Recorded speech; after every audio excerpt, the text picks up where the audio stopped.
it's Ty, and welcome back or welcome to my channel if ngayon mo lang ako nakita dito sa YouTube.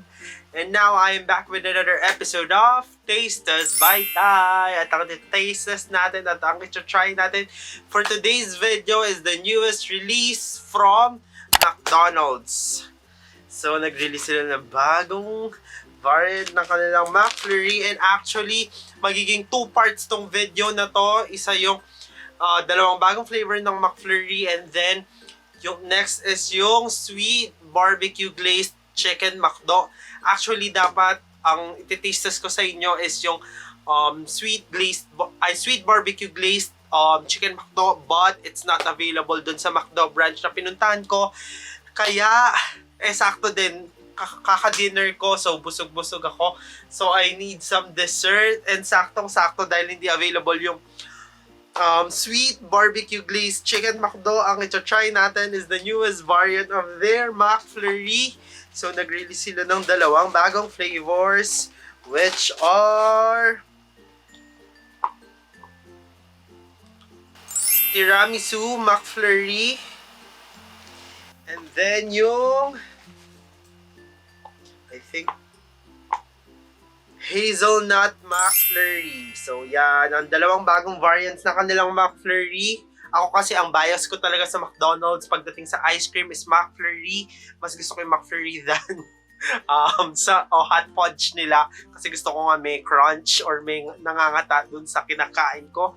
So iyan yung bagong variants na kanilang McFlurry. So if interested kayo malaman yung comments and thoughts ko about this too, just continue watching. Before we start, please don't forget to subscribe to my YouTube channel and click the notification bell button para notified kayo whenever I upload a new video. And please do comment your video suggestions. If meron kayong gusto makita sa channel ko, just comment it sa comment box below, and if accessible sa akin yan, talaga nga namang ito-try ko yan sa harap nyo. And also, please do follow me on my other social media accounts. If flash ko na lang sa screen yung handles ko, but without any further ado, sana natin ang taste test.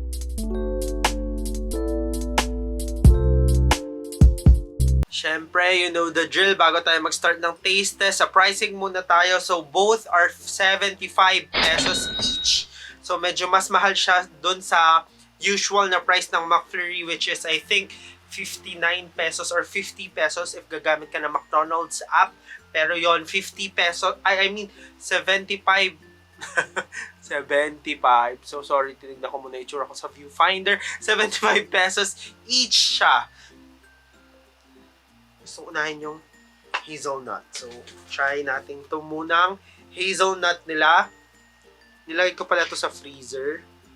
Yan. So, try na natin.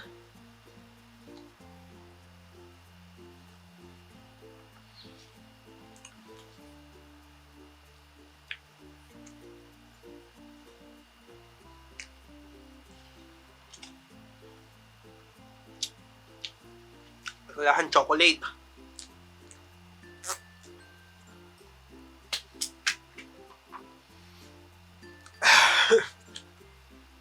So next natin is yung tiramisu McFlurry. Wala nang intro.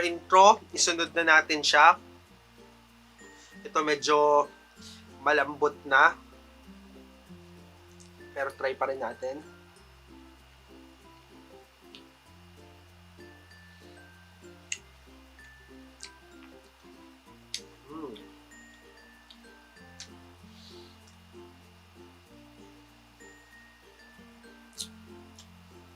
Last na.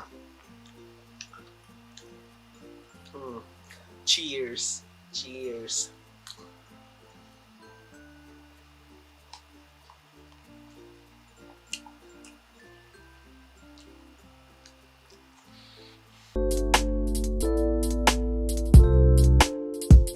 Tapos na tayo sa taste test. It's now time for my comments para sa holiday treats ng McDonald's for us. So together with yung sweet barbecue glazed chicken McDonald's, kasama to dun sa holiday treat nila. So Jollibee, abangan natin yung release ng holiday treat ng Jollibee for us. For sure meron yan. So abangan natin yan. Pero for now, nakafocus tayo sa McDonald's. So ito yung bibigyan natin ng comments. Unahin natin tong tiramisu latte. So yan, let's appreciate the new packaging of McFlurry. Yan, bago na yung packaging nila. Maybe for this Christmas season lang. Kasi medyo kakulay ng mga ni-release nila. So for the tiramisu latte, latte tuloy. Tiramisu, McFlurry,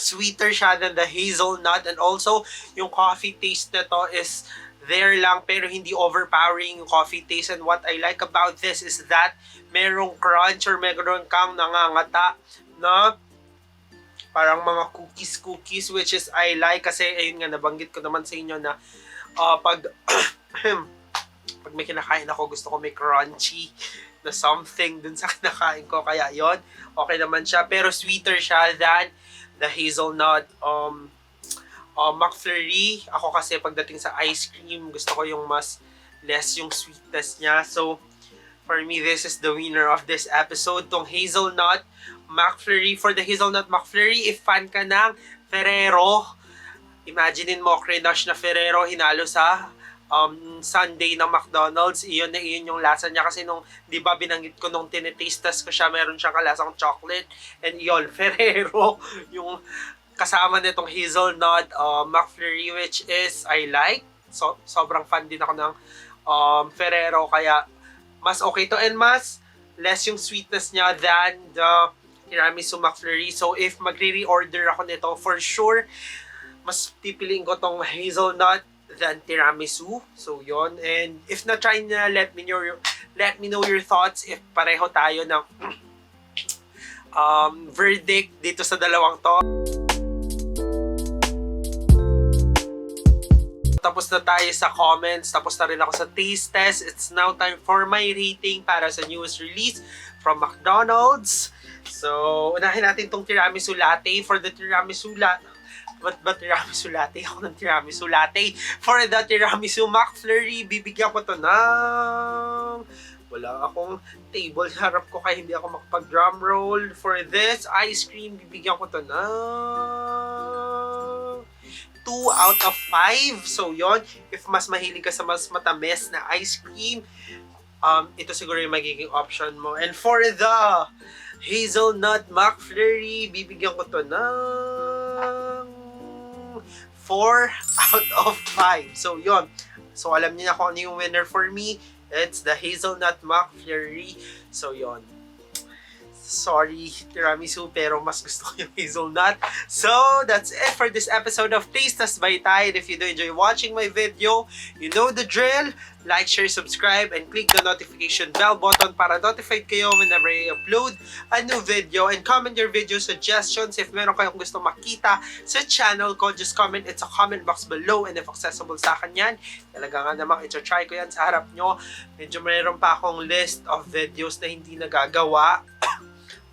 Hanggang ngayon hindi ko pa rin nagagawa yun sa Chowking, yung wonton nila hindi ko pa rin na-try, pero gustong gusto ko i-try yun. Hindi lang ako talaga nagkakatay or medyo basta soon ito-try natin yan. But for now, this has been Ty and I will see you guys on my next one. Cheerios! Bye-bye! TY!